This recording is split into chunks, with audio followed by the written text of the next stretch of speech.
All right, hey everyone, welcome back to Prep for Impact. I'm your host, Matt Parrish, and today we got a phenomenal guest, Mr. Bryan Stern. He's an Army veteran, a Navy veteran, done several tours across a couple of different governmental organizations and agencies.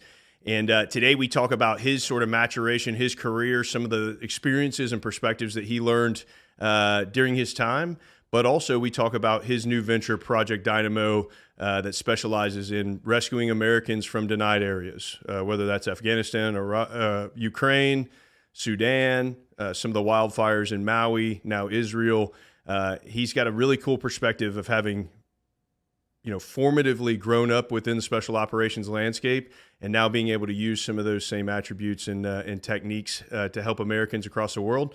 One of the things that I want to do with this show is to talk to a lot of people with different and diverse backgrounds and kind of listen to how they've become successful so that we can all learn from their perspective and, use some of their tips and tricks in our own lives to become successful and to prep for our own impact. So I think we've done that with this episode. I think you're going to really enjoy hearing from Bryan, and I think you're going to really enjoy this episode of Prep for Impact from the Green Beret Foundation. 107 Power Boys, look alive. We're coming in hot. All stations. Prep for impact.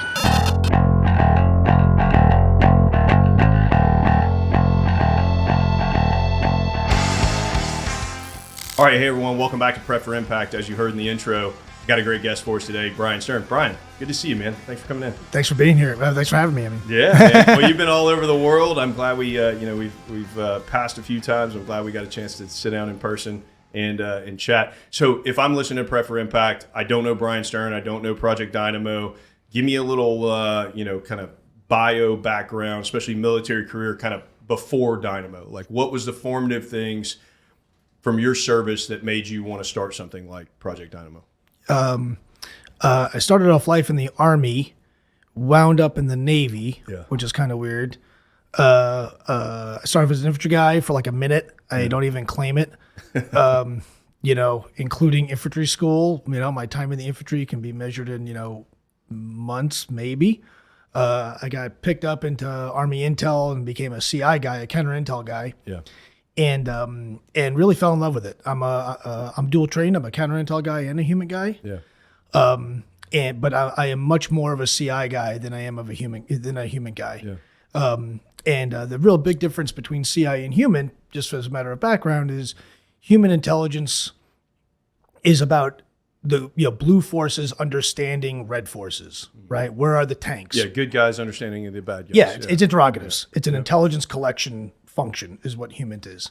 CI is much more threat based. So there's a defensive side and an offensive side of counterintelligence, and it's all about getting the enemy to do things or denying them the ability to get things. And I fell in love with it. I had great mentors along the way that absolutely formed me as a kid. I'm a pre 9/11 guy, so all my instructors and cadre dudes were all Vietnam dudes and Cold War dudes and real old crusty graybeards that, they talk about the Fulda Gap and being chased by, the KGB and all that stuff. So, I always, as a kid growing up in CI, I always kind of just as we all were, we were all E4s at some point, right? As PFC, Bryan Stern, I kind of looked at the old guys as like, old crusties, the newer generation. I'm smarter, faster, quicker. My knees work, yours don't. We start doing tradecraft and running routes and doing different things. Yeah. I always kind of pushed back on that.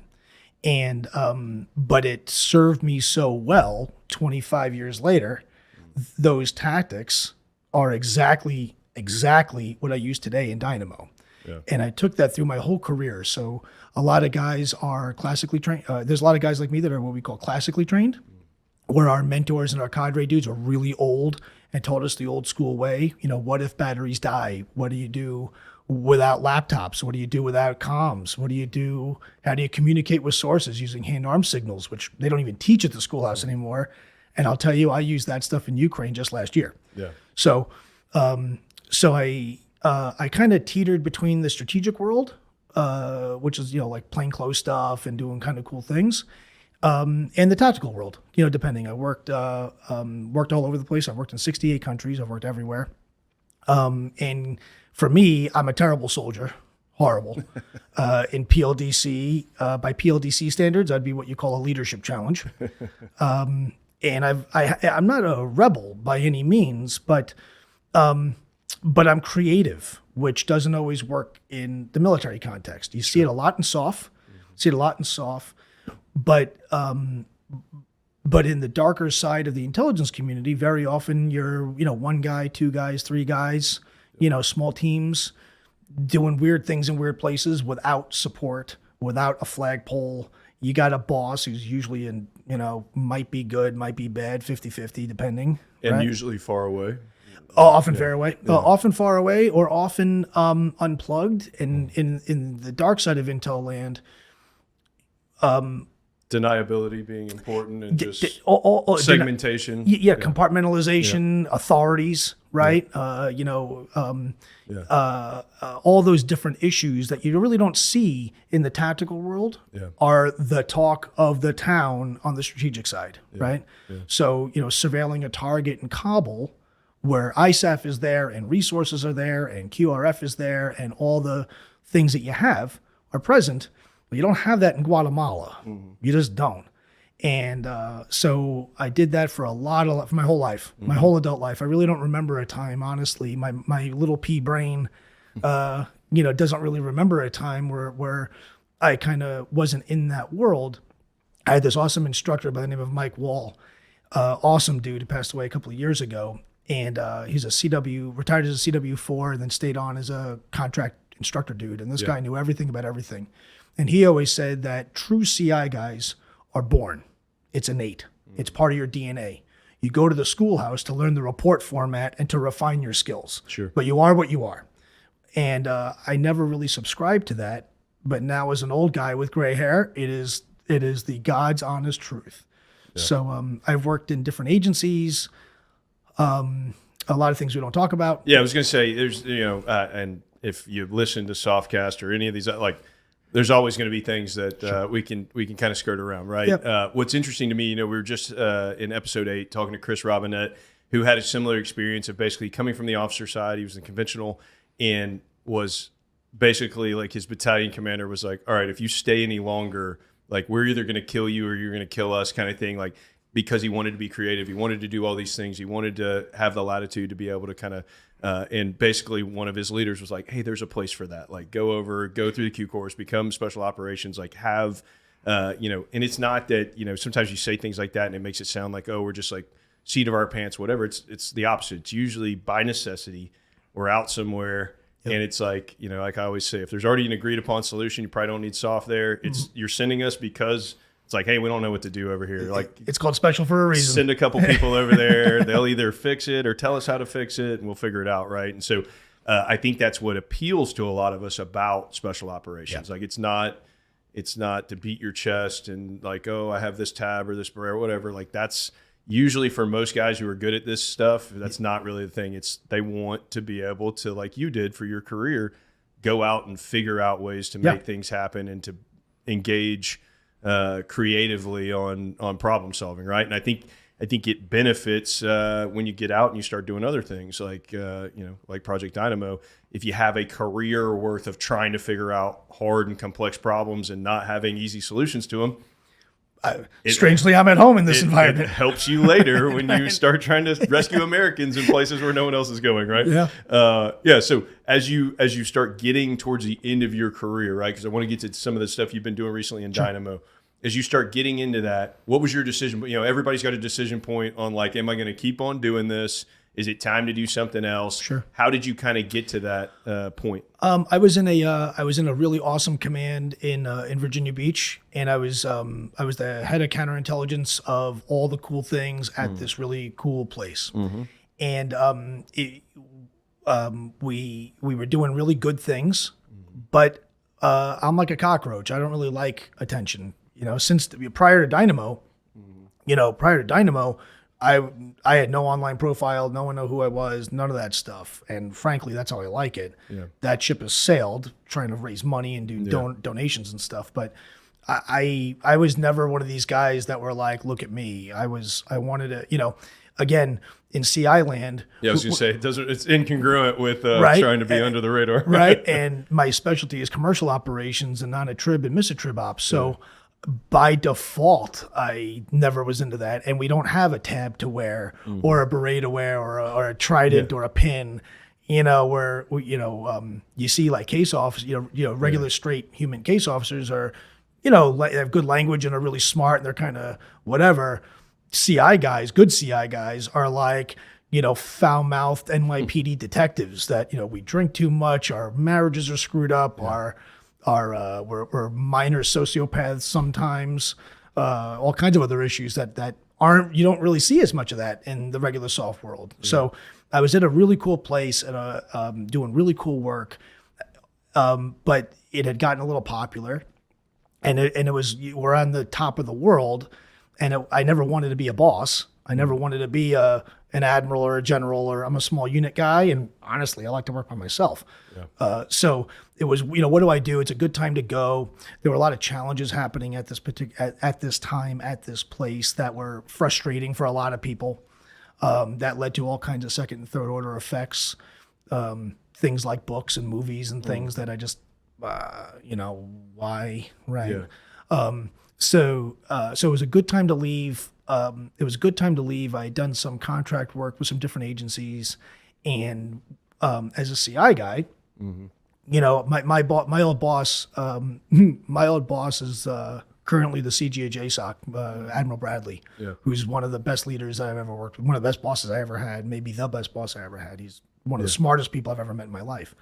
And one of the things that he had told me when I worked for him is that if you're not bringing me bad news and problems, I assume you're not doing your job. Because a big part of what I do is finding the holes in our armor, finding the parts of vulnerability, and then mitigating those threats and mitigating those vulnerabilities. Sure. So through that lens, I had done a lot of work with different people, and you have a good reputation. But the reality is, a lot of people don't like CI guys, right? We're like we're like one step away from the IG. Like we're like, when you go to a bunch of SEALs or a bunch of SF bubbers or whatever, and you say, "Look, guys, I get you guys are screwing this up."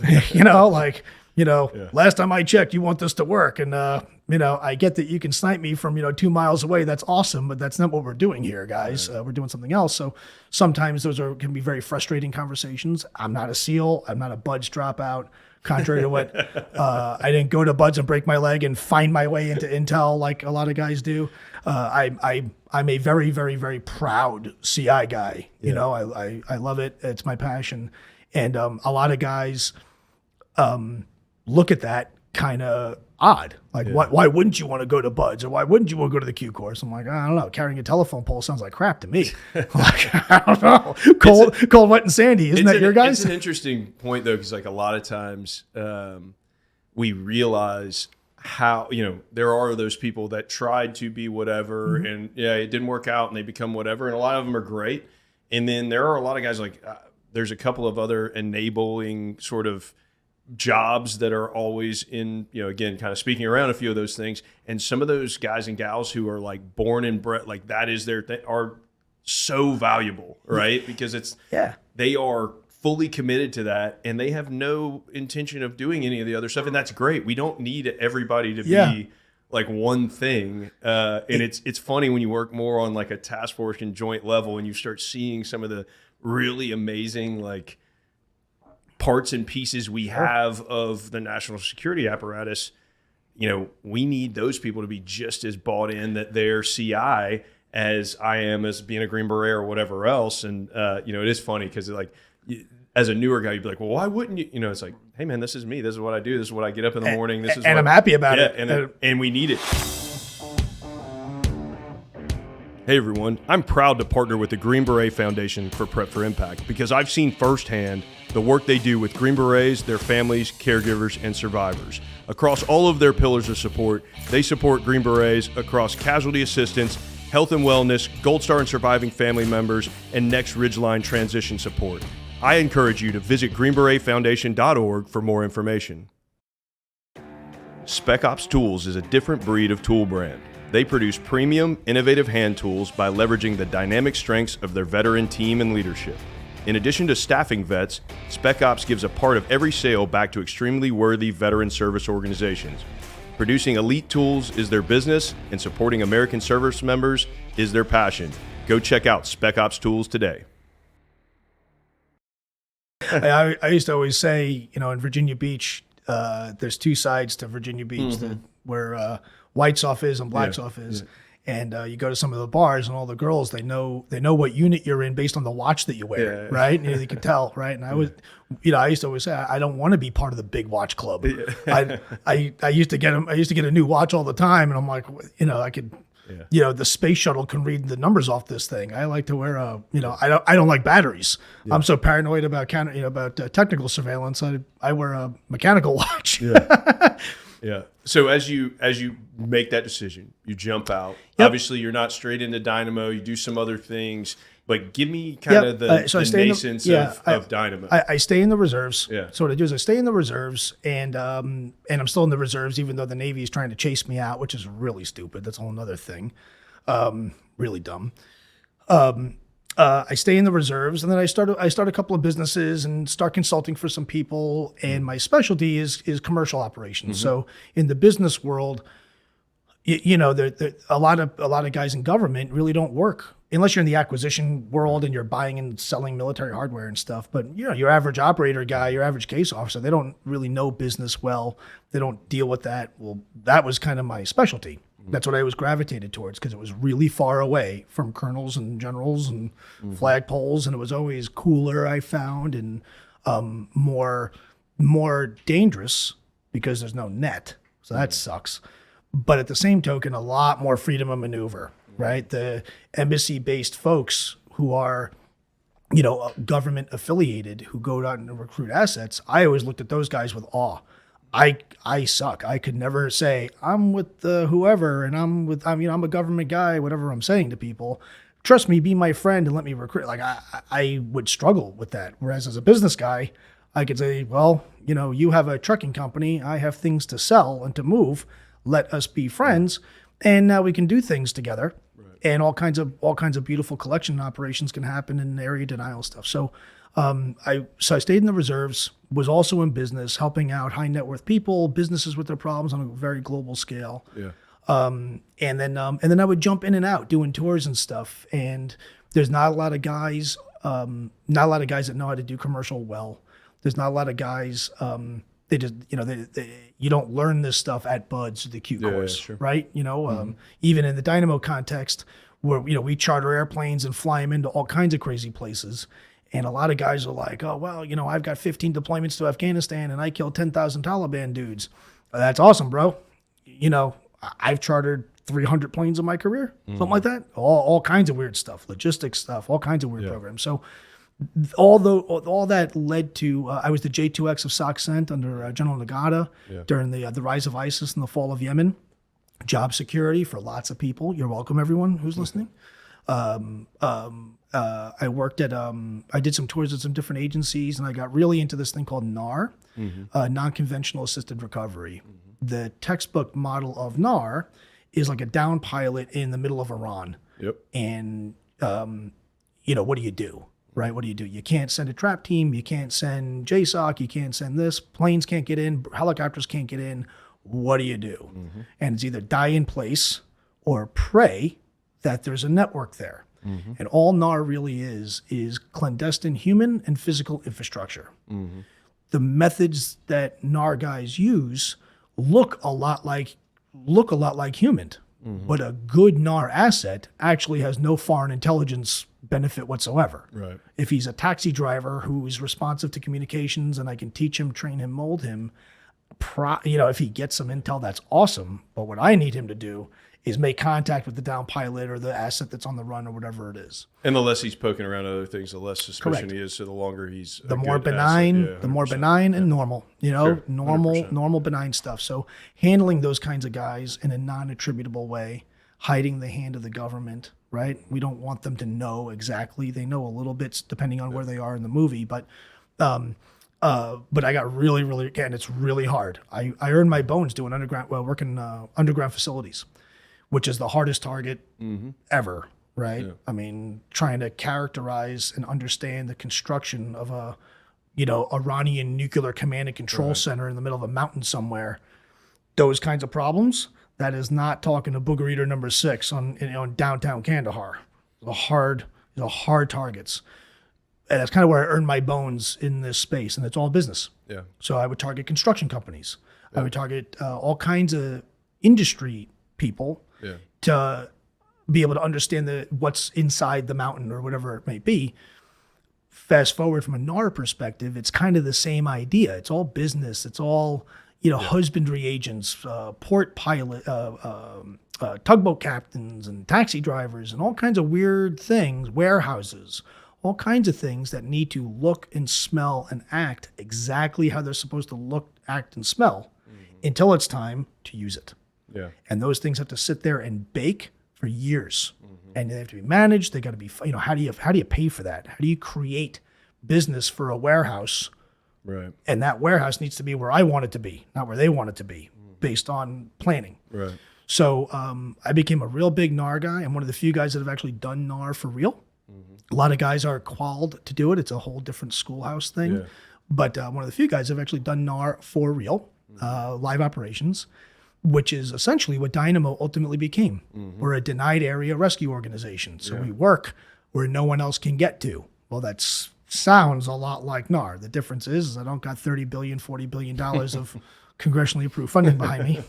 So it's a little bit of a challenge. Yeah. Well, and so, that is one of the things that, like, as I started hearing about what you guys were doing, it was very interesting because obviously during the fall of Afghanistan, a ton of different people, like everyone, I won't say everyone, but a lot of us were very emotionally punched in the gut by that. Yep. Right. And action guys are going to look for ways to action and help. Fix. Right. Fix. Yeah. Fix. And so we, collectively as a community felt like we get punched in the gut pretty hard or kicked in the nuts, whichever way you want to put it, probably both. And so guys and gals started springing into action and figuring out how to, talk to people that were there that needed to get out. Yep. What was interesting from y'all's perspective and you running is because of your background, like you couldn't punch out a better kind of background to then take into this, right? And so from your perspective as the fall of Afghanistan, or I shouldn't say the pullout of Afghanistan, and then ultimately, the other side of it, what makes you and how did you get started with Dynamo? Tell me kind of that birth story. So in summer 2001, I was getting out of the Army, was going to school at night, and I had done a drug deal to work in New York. It's a long story, but I'm a 9/11 first responder. Right. I was in both collapses. Yep. Nobody was in two collapses. In the 9/11 community, which is very tight-knit, we all know each other, all the firefighters, and it's a very tight-knit community, we're called two-time losers. There's about 100 guys of everybody, civilians, firemen, whoever, about 100 people that were in both collapses. I'm one of the 100. For perspective, when Tower 2 got hit, I was standing in between the exit hole of the second plane. All that crap literally fell on top of me, right? So to give you an idea of proximity. Yeah. Fast forward 19 years and 11 months, August 2021, where I was preparing for the 20th anniversary of 9/11.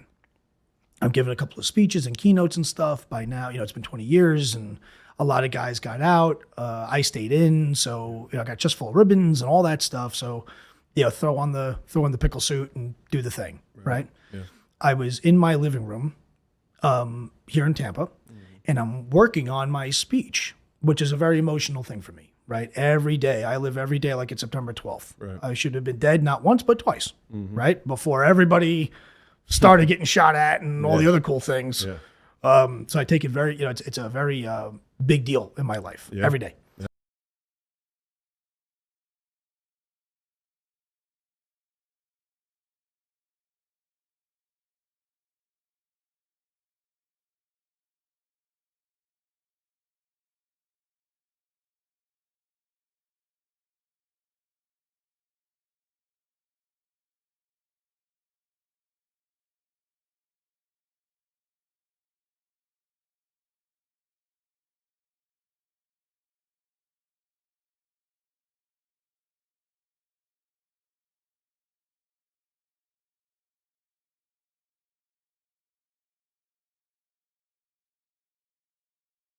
in my living room, right? And I'm already very emotional about the 9/11 stuff. So I'm working on my talking points.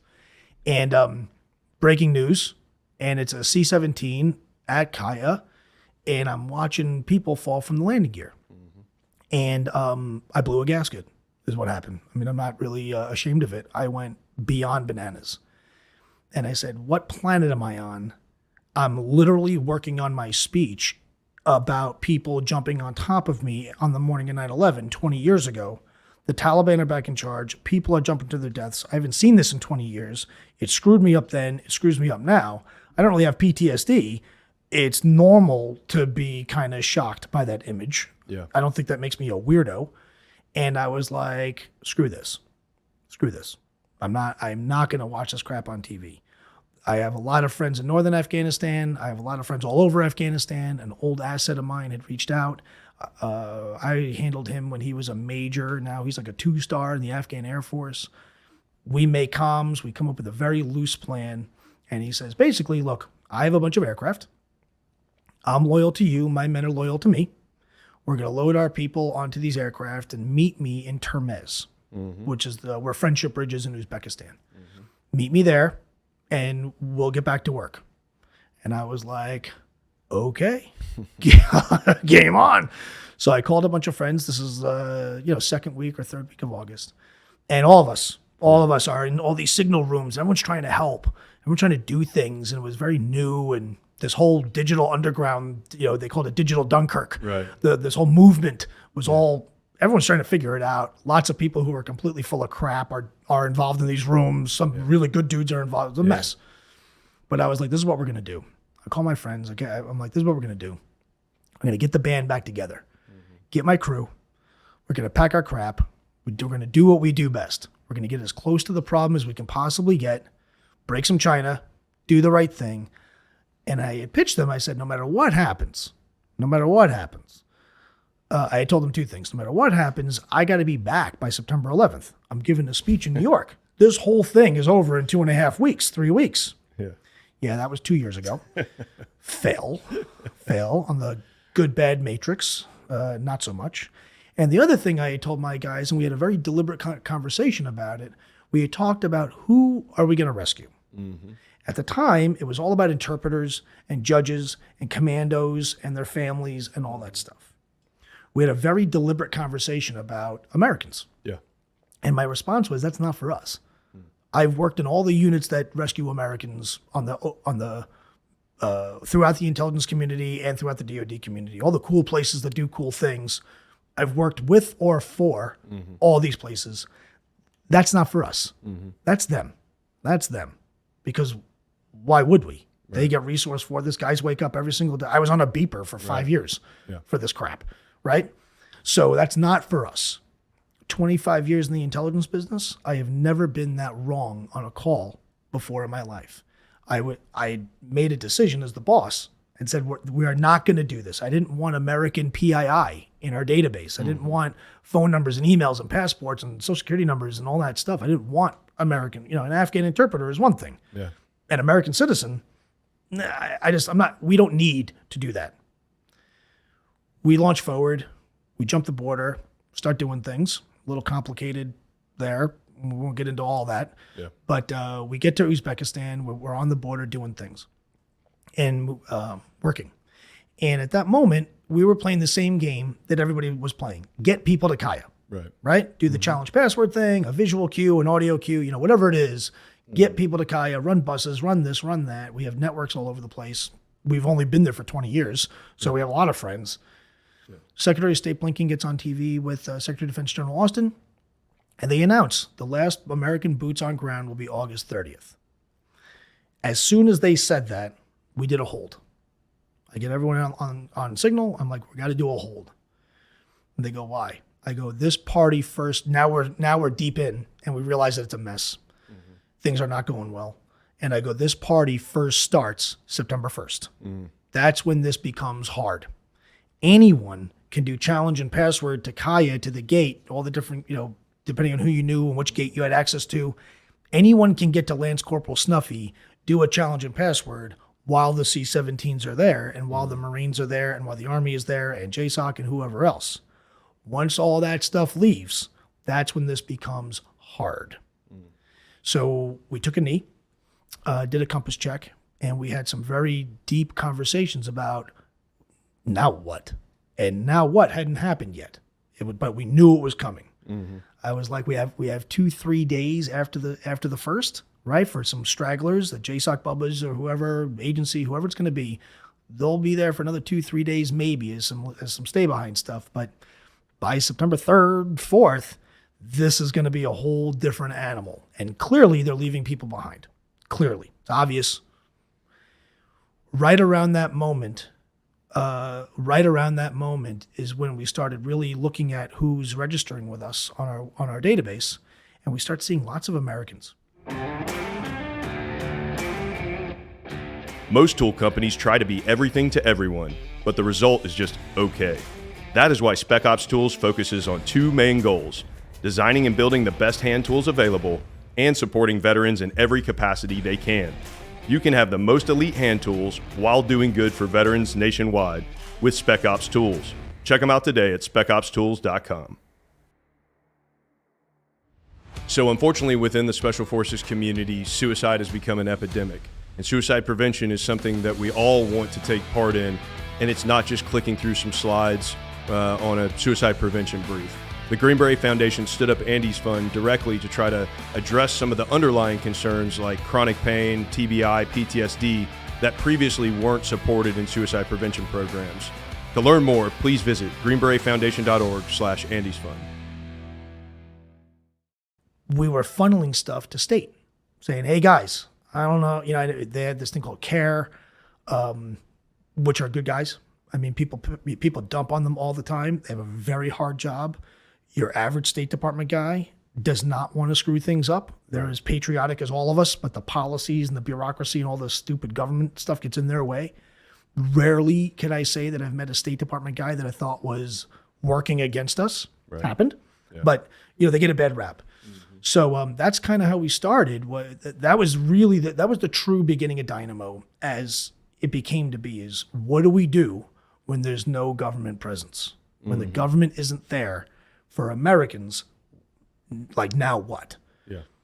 And that's really like, we were like everybody else in the beginning, but we kind of, our claws came out, my fangs came out, and I got really, really, really excited with that side of it. And we're still pulling Americans out of Afghanistan still 2 years later.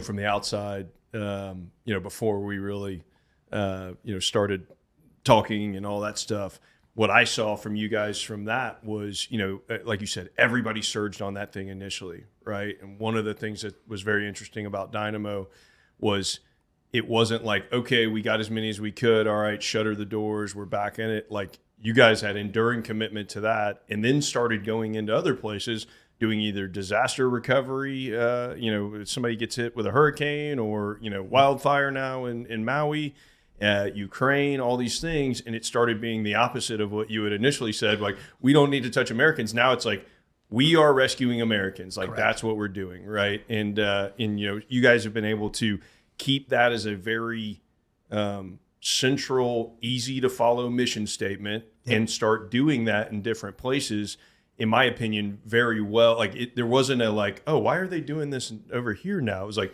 totally made sense. Like, hey, we are embassy closes, Americans are stuck. We're on our way. We're a denied area recovery, whether that's denial from enemy forces, whether that's denial from some sort of a natural disaster, whatever it is. We're here to rescue Americans from denied territory, people that want to get out and can't get out. Correct. Right? And so I know you guys from Afghanistan also did, as I mentioned, there was some recovery operations here, hurricane-wise in Florida. I know also Ukraine, Maui, now Israel. As you started like house tipping, for lack of a better term, like now you're starting to just hit from like, how did you see the maturation of the organization when it came from, hey, we're doing Afghanistan, and now it's like, there's Americans other places, we're going to go get them too.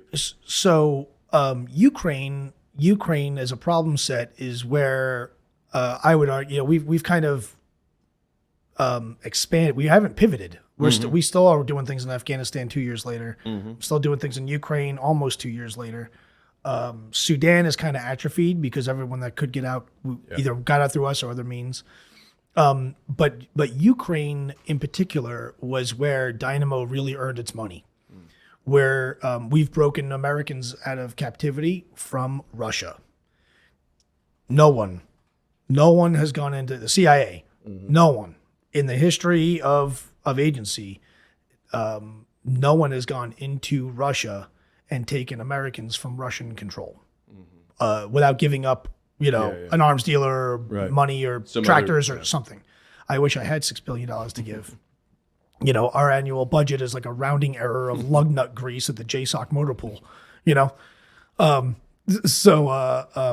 But Ukraine, because it was Russia, and we're, I'm a strategic CI guy. In Afghanistan, I worked against Russia. I mean, these are, this is prime time for me. Prime time. In my deployments to Afghanistan, I never got into the whole like whack-a-mole Taliban thing. I always thought strategically, I had never really bought into it. And I always thought that the way we were doing it wasn't really great. And I always looked at other strategic targets in Afghanistan when I was a task force commander in Afghanistan for this stuff. And, and fast forward, it turns out we were all right because the Taliban, all that national treasure and blood and sweat and money, Taliban are back in charge, right? So when Ukraine happened, we had a donor who came to us, and it was January. It was January. The buildup, Russia started doing the buildup. We had just come back from Kabul, and again, that's a different thing with Dynamo. Is I have an Afghan visa in my passport as I talk to you, right? We actually go. We are. In December 2021, I stole a stack of Taliban flags from the airport, and we're auctioning them off at our gala next week. So we had this donor who was like, look, I don't know any Afghans. I don't really care about Afghanistan. I'm not military at all. I gave you guys money because I thought you guys were doing the right thing for America, and you guys seem good and legit and all those other things. But honestly, I could really care less about Afghanistan, frankly. Yeah. He says, but I almost got married to a Ukrainian chick. I had a bunch of businesses in Kiev, in Ukraine. Is Dynamo going to Ukraine? And I pushed back and I said, absolutely not. Absolutely not. I'm trying to get back to real life. This is January. We've been doing this since August. It was supposed to be until September. So I'm 5 months late in coming back to real life. My civilian business has completely been destroyed. I'm all into this thing, so I'm having a really good time. I'm having a lot of fun. I love Dynamo, best work I've ever done in my life. Having a lot of fun. We don't need to go to Ukraine. Right. I mean, honestly, we just don't, right? Embassy, but he says, if you consider going, I'll fund it. I'll fund the prep, all the OPE stuff, right? All the prep stuff. So I go, well, I don't know. So I go back and I go and have a couple of drinks with some friends. We have a cigar here in Tampa. And it occurs to me, we were really successful in Afghanistan at the end of a dumpster fire. How cool would it be? Because the invasion is going to happen. I know Russia like the back of my hand. And I know Putin like the back of my hand. And I really know the GRU and the FSB better than most. This is going to happen. But the war hasn't started yet. Imagine if we can build our networks before a single shot is fired. Sure. So we sat down and we war gamed. We did some strategy and some planning, and we're like, let's try it out. So we go. Dynamo goes to Ukraine January, right after New Year's. Yeah. The war didn't start until late February 24th. So we had 6-7 weeks ahead of this problem. So all the places that you see on TV that are getting hit and bad and whatever, we went to all these places knowing they were all going to be targets. And we built a tremendous amount of commercial infrastructure, people and businesses and things and sources and all kinds of things, exactly where we thought the enemy would go. Right. February 24th happens. We were there already, right? Everything is set up and we're just waiting like everybody else. The whole world is waiting. Is this going to happen? Is it a bluff? Is it not? February 24th around 5 o'clock in the morning, my hotel I'm in shakes, right? Yeah. We're on with a text message, one text message. We illuminate the whole network. I had Sprinter vans pre-staged. We had already pre-identified Americans in Kyiv. No one knew what the war would be. I mean, who knew? No one knew, right? We have the benefit of hindsight. So we didn't know, are they going to be doing strafing runs with bombers? I mean, no one really knew. So we had pre-identified a bunch of Americans in Kiev. We had pre-identified rally points in underground. The subways in Kiev are designed to withstand nuclear blasts. So that's very good for us. We had everything all lined up, and we just had to sit and wait. Game day, D-Day, H-hour happens. A text message, my vehicles come swooping up. They grab me up. My case managers are already in contact with the Americans. They go to their assigned rally points. We swoop them up, and we do the first rescue of Americans in a war zone against a great power ever in 58 minutes from the first missiles landing. That is better than the Tampa Fire Department. Yeah. Right? And then we are on. The only people that were in the whole country, the embassy had long gone. They left 5 weeks earlier. They're long gone. And we start doing all kinds of things. We did 68 American babies that got stuck. We did all kinds of, we have hundreds of these stories. Where we get really excited is with Americans that had gotten enrolled, that got stuck in the occupied areas. So the Russians come in, they establish a front line, and it's nasty. But there's a bunch of Americans on the other side of that front line, beyond the FIBA. Well, just so happens, that's where all of my network is. So we have a place from a in Intel land, we say placement and access, and soft land and ACE, in soft land, they say access and placement, dyslexic. But from a placement and access perspective, we have placement and access that is unprecedented. Every MSR we have covered. Every major checkpoint we have covered. I have eyes and ears all over. Exactly where a really good G-Force and clan network should be is exactly where it should be against a great power competition strategic threat called Russia, right? So that's not the Taliban and flip-flops. These are, they have tools. They got big tools, and they don't have a lot of rules either. So there's problem stuff. So we started doing things in Russian-occupied territory. We've broken guys out of jail. The first American victim of war crimes alive since World War II was charged with 11 counts of espionage. He's a good friend of mine from Detroit, a young kid, 28 years old, married a Ukrainian chick and was living life. He gets rolled because he's an American. He gets tortured because he's an American. Mock executions, the whole bit, all the bad things. We broke him out of jail.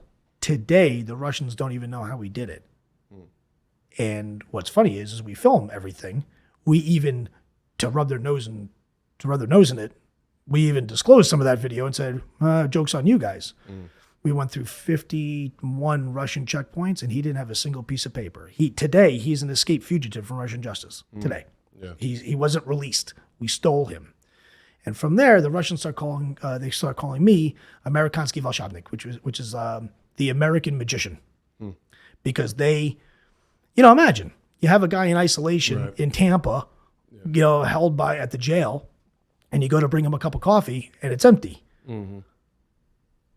You're going to pull cameras. Well, imagine if you didn't see anything. And that is very much how Dynamo works with these cases. It's not tactical. It's Ocean's 11. It's not Black Hawk Down. Right? It's not body armor and all that other stuff. We did a case for an American nuclear scientist by the name of John Spohr, who worked on small programs like the B-2, the F-35, small, right? Apache, Abrams, right? Small ones. He designs laser guidance systems for the United States. There's a over 100-man task force in Mariupol looking for this guy. Chechens, GRU, FSB, everyone's looking for him. He was a really big fish. They were never going to kill him, but they wanted him. They wanted his right? They wanted everything that was in his head, We ultimately flipped a GRU asset. We false flagged a GRU asset who really thought he was taking taskings from the mothership, but really it was us. Those kinds of things in government would never be approved. Right. If you wrote that kind of up like, all right, sir, I get that you're a colonel and you want to get your star. This is what we're going to do. Right. He would say, absolutely not. No way. But at Dynamo, where we work, there's no U.S. government presence. Yeah. So there is no ambassador to say, I don't think so. There is no chief of station to say, well, let's talk to liaison. There's no colonel trying to become a general. All those issues that are valid, I'm not pooping on it, but that doesn't exist where I work. Where I work, there's no one there. It's just us and the bad guys. So it gives us a freedom of maneuver that allows us to do things that are hard to do. Yeah. The catch is there's no help. Yeah. Prep for Impact is proudly brought to you by the Green Beret Foundation. The Green Beret Foundation offers emergency, immediate, and ongoing support to all generations of U.S. Army Special Forces soldiers, their families, caregivers, and survivors. The foundation provides direct support and advocacy to over 3,000 families each year. The Green Beret Foundation is here to assist you whenever you need them. Learn more at greenberetfoundation.org. Hey everyone, life is full of transitions, and one of the toughest transitions for our Special Forces soldiers and their families is the transition from active duty to civilian life. The Green Beret Foundation's Next Ridgeline Transition Support exists to help Green Berets and their families navigate the VA disability claims process and more. For more information, visit greenberetfoundation.org/transition support. And as I mentioned, I mean, you guys have been very active in multiple different places, and obviously we'll have all of your socials and website and everything in the show notes. But obviously, if you've heard us talking about Project Dynamo, you Google it, you'll find a ton of stuff. And you guys have done a really good job of capturing a lot of that stuff on media that's easily consumable, where you can kind of get, hey, all right, I see what you guys have been doing in all these different places. You know, part of the point of this show is to get inside the heads of people that have been successful in crazy kind of careers like you have, right? And so I don't have time for all four of our like kind of prep for impact 4 questions, but I want to hit with one of them because we got about 10 minutes left. Sure. And I want you to think about, you know, for me, one of the coolest realizations as you mature is there are points in your life where you look back and you're like, I would never, ever, ever want to go through that again. But I'm thankful that I did because it made me who I am and it made me successful and things like that. And I'm curious, when you look back into your life, there's so many, you know, I can think of 10 of them in my own, but what pops into your mind is something that you're like, man, don't want to be on a time machine back there, but I wouldn't give it up for the world because it was so formative to who I am now and how I'm successful. I got a lot. I was in trouble more often than I was not in trouble in my career. Sure. If any of my bosses are listening, I apologize. I'm really sorry. Thank you for, not sending me to jail. When I got recruited into a command in Virginia Beach, and there's a really deliberate screening process. Sure. And this is many years ago, where you couldn't really apply. Like you could, if you were a SEAL, you could probably apply. I'm not a SEAL, so I wouldn't know. But I got an email on SIPRNet. Hey, would you consider this? Mm-hmm. And a really, really, really good friend of mine by the name of Mark was already there. Mm-hmm. And I come to this, it's a screening, like all these other screening interview things. And number one, I thought I got crushed. Right? I mean, they're asking me questions that are just, impossible, quadratic equations wrapped in a crossword puzzle type question, and I had been around I'd been around this unit before, I'd been around these different things, but I was always like detailed over or lent over or one of those things. Mm-hmm. And we were in the parking lot after a few days of this stuff, and he says, so what do you think? And I go, well, what do you think? I mean, what do you think? And he says, look, it's a great opportunity for you. And he's a CI guy, so he knows, he's one of me. And he says, look, it's a great opportunity. It's going to be awesome. I mean, you're going to be able to do things and see things and do ops that you never would have been able to do before, and really cool. And there's the whole big watch club thing, and all those things. And I was like, well, it's a little intimidating, I got to tell you. You know what I mean? I'm this is a whole nother thing, and the mission of this place is a little bit different, and the place that I'm going I don't quite understand, so I'm signing up for a thing that I really don't get. It's kind of like the long walk until we tell you to stop. Sure. Is that a mile or 10? So it's intimidating, right? but I agree to it, right? It's Virginia Beach. I'm living in Northern Virginia, doing things up there with some people. But definitely, it was one of those moments in life of, do I drink from the poison chalice, or do I take the pill like Alice in Wonderland and see how deep the hole is? And the way he pitched it was, he's like, look, man, you're going to grow and develop more than you can possibly imagine. Yeah. And that's what sold me. Made sense.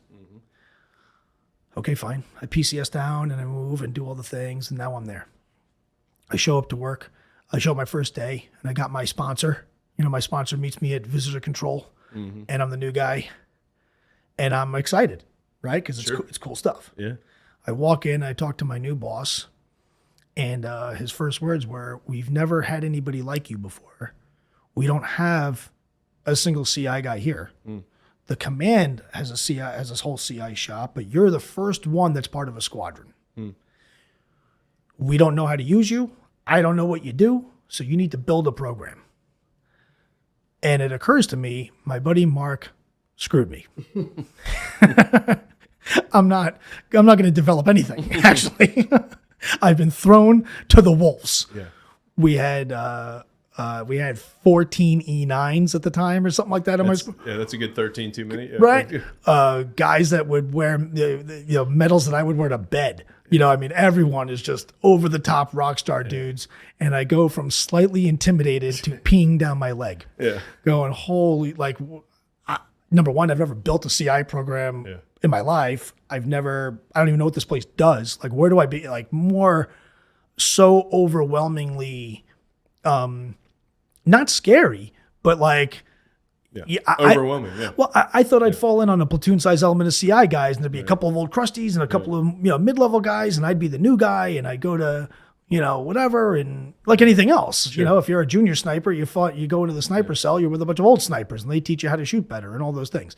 Yeah, thrown to the wolves. And on top of that, the billet was created as a result of the command CI guys not being able to do the work that needed to be done at the squadron level. So my colleagues don't like me. The guys I'm with don't know me. I'm not a SEAL, so I'm in a Shark Tank environment, and we're doing real ops, doing real nasty stuff, very high level stuff, SecDef and above level authorities and stuff. Real big boy, ugly, Afghanistan was our lowest line of operation type thing. So, I would never, ever, ever want to repeat that time ever again, because it sucked. But at the same token, it taught me so many lessons. I made a lot of mistakes, pissed a lot of people off. A lot of people out there want to cut my throat for sure. But I definitely wouldn't want to repeat it. But also, it was also one of the highlights of my career too, being in this unit and doing cool things, and broke a lot of China, pissed a lot of people off. It was not pretty. But that maturation, that's one of those things. And to me, when I hear that story, it's if I'm listening, it's a testament to don't be afraid to try, right? Because you wouldn't have had any of that experience if you had said hey, it's such an unknown, let me get out of here. And then don't be afraid to stick it out and do something that is super intimidating, because at that point you probably could have found a way out of there. If you really wanted to, right? Yeah. You could have been but whatever. There's a lot of ways out of places like that because they're very selective, right? But you didn't, and you stayed, you stuck it through. You got a lot of the development that you thought you were going to get from somewhere else. You got it on the job, right? Yeah. But I'm sure that played a huge role in being able to successfully stand up things like Project Dynamo later. Because, until you've tried to build something that people don't want built or is not funded and all those things, you don't have that experience yet, right? And then once you do it a few times, it's okay, yeah, this is tough. I'll survive. There's some of these things that I can learn from and use in the next one, right? And so very interesting. And, I know that you guys, like I said, you guys have got ongoing things. I know you just got back from Israel.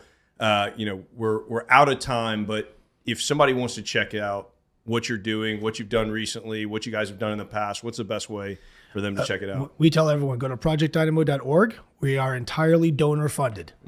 Entirely donor funded. We've done 602 missions in 25 months. That turns into 6,800 people that we've rescued over 6 war zone deployments. if you count Maui, which is a war zone too. But projectdynamo.org is the best way to ask for help. So if you know someone who's stuck in a crappy place that no one's coming to get them, call us. We'll take care of it. That's also where people can go to donate. And then we do a lot of stuff with social media. We put a lot of stuff out to raise awareness, to get people to help us and donate and partner. We're looking for corporate sponsors and all those things. And we also use it as a platform to punch the bad guys in the face. We're not a granola, vegan, that's not us. We're kind of Neanderthals at Dynamo, and we're kind of, we may be fat, but we're also mean, Well, man, I tell you, I appreciate you coming in. We've had a chance to talk several times in different forums, and it's always very interesting to me, right? There are a lot of noble pursuits, but going and getting Americans is one of the like I said, it's a very clean mission statement, right? Like, hey, if there are Americans that want to get out somewhere and they can't, we're there to help them. And so, thanks for coming in. Thanks for giving our listeners a little peek of it. And, hopefully we'll chat again in the future at some point and get some more updates. But thanks for coming in, Bryan. Awesome. Thanks for having me. Appreciate it. No, absolutely. And everyone out there, thanks for listening to Prep for Impact. If you want to check us out, the socials are underneath wherever you're listening to this. Do us a favor, rate, review, subscribe, send it to somebody else. And, if you have any kind of feedback, you can either hit us up on Instagram or prepforimpactpod@gmail.com. Check out our sponsors, Spec Op Tools and the Green Beret Foundation, on their social media and on their websites. And on behalf of all of us, thanks for listening to another episode of Prep for Impact. Thanks for listening to another episode of Prep for Impact. Just as a reminder, everything you heard on this episode and every episode of Prep for Impact are just the opinions of the speakers, whether that's the host or the guest, and they're not the official position of either the Green Beret Foundation, their employers, the Department of Defense, or anyone else. And with that disclaimer in mind, I want to take a quick second to give you my opinion on the best way to prep for impact. Across my life, whether it's as a Green Beret or personally, I found no more secret weapon than to have a relationship with Jesus Christ, my Savior, and to walk his path rather than mine. And so if you're curious about that, or if you ever want to talk, my DMs are always open. Thanks for listening to Prep for Impact.